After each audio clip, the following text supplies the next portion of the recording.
So let's shift gears. I want to talk about building trust. And so when I do this seminar, I typically don't have 2 hours. I usually have like an hour and a half. So Mary and Bill gave me 2 hours. So I added this piece to it because it really comes down to trust.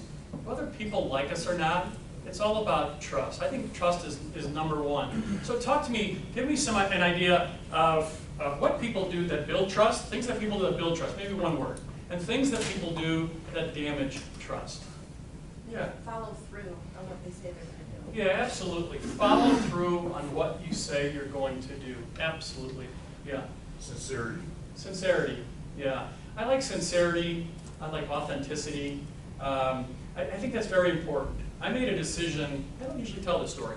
I made a decision probably, I don't know, 5 or 6, maybe 7 years ago that I was going to be more authentic in my relationships. So like you, I'm a type A person. Right? So I typically tell people how I feel. All right? I try to do it in a way that they don't dislike me that much. But sometimes I had a tendency to kind of sweep things under the rug, kick the can down the road. And so I wasn't as authentic with people as I probably should be.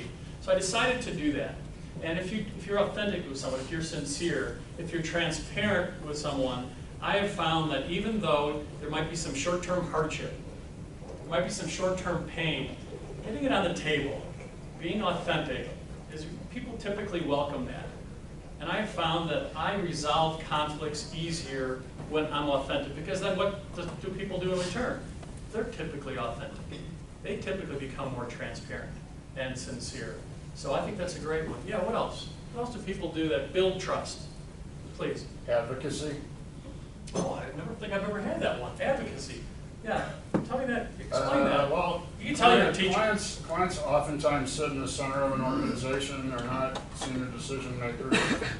And I think one of the things that made me successful with Compass Group was my ability to walk a mile in my clients' shoes and help them, to use a term that a guy that Tony and I worked with called paint your rock, where you got a piece of stone and you put your message on that piece of stone, it's there.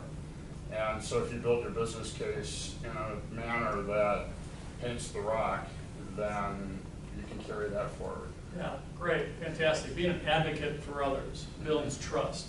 Yeah. What else? A couple more. Please. Discretion. Discretion. I love that one too. Yeah, I have trouble with that sometimes. So being discreet, right?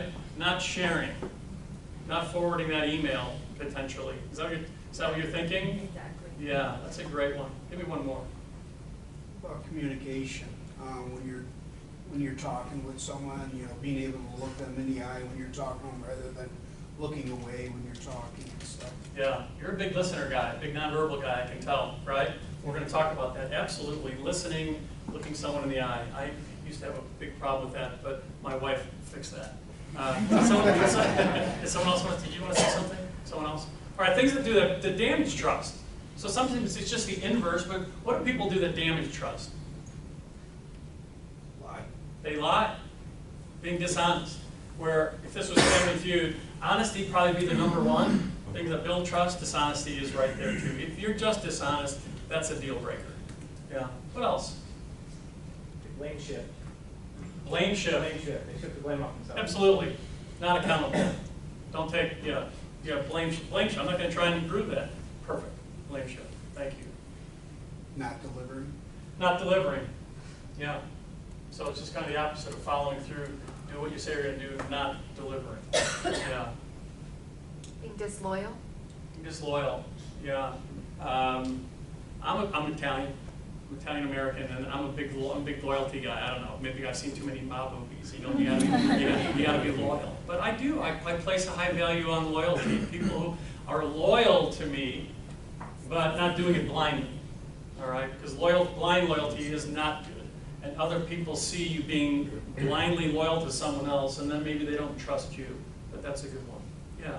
It's a lot of dynamics. One more. I was just going to say, following the chain of command, so to speak, and making sure you're going to the right person at the client versus going around and going, because usually for us, we deal a lot with procurement and real estate, making sure you're following their chain of command. Because if you disobey that, it could really disrupt the trust. Yeah, you have to be thinking about that. That's one of the things I love being on my own. It's different. I mean, being out of JLL after 29 years and the hierarchy within our organization and the hierarchy within my clients, and my chain of command is me right now, so it's great. But that's a tricky one too, and it hurts, trust when you breach that chain of command. Yeah.